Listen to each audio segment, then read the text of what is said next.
C'est la concrétisation d'un partenariat bien compris.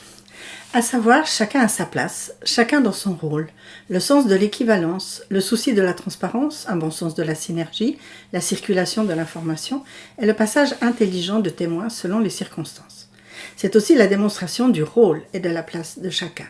Le case manager s'occupe du traitement, des soins, du suivi et fait appel si nécessaire à des collègues dans d'autres domaines. Le proche aide et soutient le patient pour qu'il arrive à faire ce qui lui est demandé. Imaginez des astuces par exemple pour ne pas oublier le traitement. C'est aussi la mise en évidence de connaissances différentes. Le case manager fait des observations ponctuelles à des discussions sur des sujets qui fâchent, par exemple la consommation, les addictions. Le proche, lui, fait des observations au quotidien et il apporte la restitution du vécu. Et il est important qu'il fasse vivre aussi les valeurs familiales en posant des limites par exemple. La co-animation permet de comprendre la manière de travailler des professionnels. Comment le professionnel crée du lien de confiance avec le patient.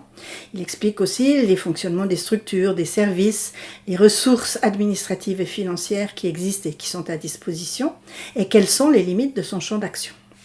Le proche, lui, ne doit pas tout attendre des professionnels. Il doit faire alliance avec eux, bien sûr, pour certaines actions. Et il doit aussi comprendre la notion de distance, à savoir respecter la bonne distance avec les uns ou avec les autres.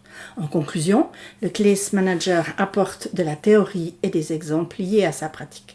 À travers son expérience, le proche, lui, traduit l'apport du professionnel pour le rendre applicable au quotidien, afin de rendre palpable pour le proche aidant sa place et son rôle pour cheminer aux côtés du patient sur son parcours de rétablissement.